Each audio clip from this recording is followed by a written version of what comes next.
everyone, my name is Phong. I'm from class 10A1 of Liberty Gifted High School, and here is my friend. Good morning, teachers and nurses. My name is Chinh, and I'm currently a graduate student at Liberty High School for the Gifted. And so today we are very delighted to be here to share our viewpoints about the topic, social media helps people stay connected, or it makes us more isolated. And today we're going to bring up two different viewpoints. We both disagree and agree with this statement. And here, I will begin with the first part. So, I completely agree with the point that social media helps people stay connected for the following reasons. So firstly, we all know about technology as a cutting-edge device that provides us with the accessibility and constancy of connections, which allows people to communicate and interact regardless of the geological barriers.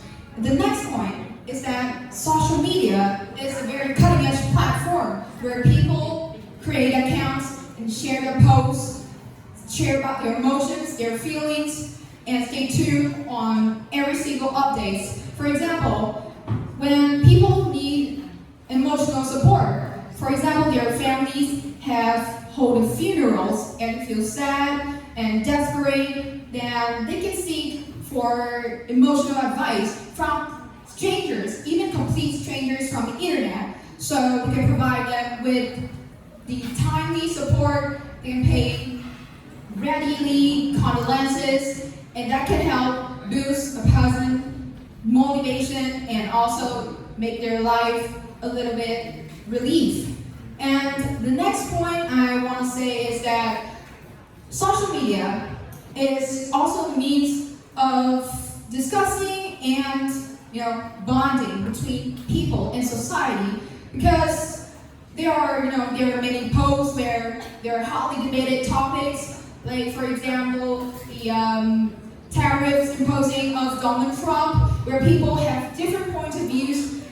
Some disagree, some agree, but the similar point here that is unchangeable is that both listen and they share and they learn to pay respect to others' opinion, and then they learn how to figure out the solutions, which can in turn boost their knowledge as a whole and also connect people, bring them all together in one place. And here is my friend's point of view. Okay, so notwithstanding the fact that the advance of technology has left an undeniable impact on our life, but it is undoubtedly that technology can make us more isolated and increase the risk of estrangement from others. So the first striking reason that I support this bill is that people can be put at risk of lack of understandings and the risk of linked to misconceptions. So, for instance, the inability to resist the temptation of social medias like mobile phones or computers, tablets. It will lead to the chance of lack of gestures and face-to-face speech with each other can be detrimental to people, especially introverted ones who want to improve and boost their confidence. So, moreover, the addiction of technological devices can also lead to bad behaviors and can put people and individuals at risk of ignorance and neglection about the world outside. So, especially students who go to the screen time and who expose excessively to the social media or the internet, they can be put jeopardy of any bad behaviors or bad attitude.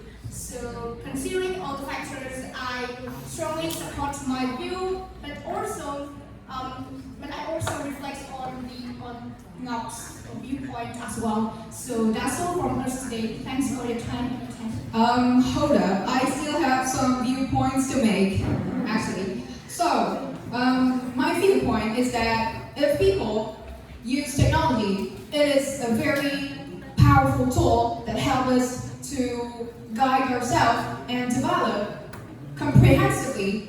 And regarding Zoom's viewpoint, she said that this technology, if being overused, it will, fracture a misanthropic and antisocial mindset, which may lead to a downfall in society's civilization as a whole, which is no longer an individual or personal matter, but is a societal problem as a whole. And therefore, the conclusion here is that whether technology brings disadvantage or advantages is no longer the debate right now, but actually it is a tool that reflects who we are and what we want to become. Thank you. Thank you. Now, this is my question. How do social media platforms influence youth identity and self-esteem? How do social media platforms influence youth identity and self-esteem? Okay, so thank you so much for your questions. I will say that social media, is a melting pot where people gather around together. There are a lot of place for hot discussions. There are a wide range of topics that covers a lot of aspects of our life that teenagers can gather around. They can contribute into the discussion, and that is, I would say, the opportunity for them to express their opinions, and it is also the chance to prove their individuality and also to enhance their resilience, how strong they stick to their own guns. And I think that is the point, because the sense of resilience and how committal is the person to their own opinion and also receiving others' viewpoint is a way of reflecting their own self-esteem and their behavior towards other people in society. And how about you?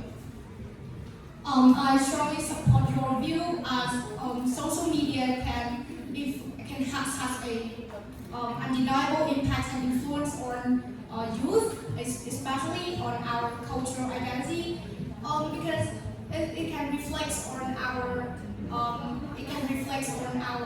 behaviors and our culture of the countries that we're living in, and moreover, it can boost our understandings about our culture and institutions about of our life. So yeah. Yeah, I completely agree with her viewpoint. You have any more questions? Yeah, only one. Yes. Okay, so my question is, what is the most popular social media platform in your country? From my personal viewpoint and experience, I consider Zalo is one of the most popular social platforms in my country. Zalo is not only accessible and also accessible and convenient to our Vietnamese people, but also cater for any conveniences and comforts to our life, to communicate and both understanding on our culture. And I want to add into her answer a little bit.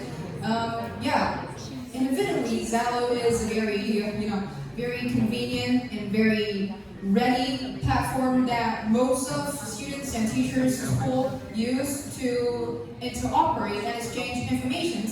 But also, we, the young generations in Vietnam, we use Facebook and Instagram as a place where we post our feelings or emotions and we discuss about a lot of topics. And on Instagram, we also watch a lot of interesting reels, but sometimes it is a little bit excessive of the short reels, which if being overexposed to those who lead to some kind of brain rot, if you have heard of it.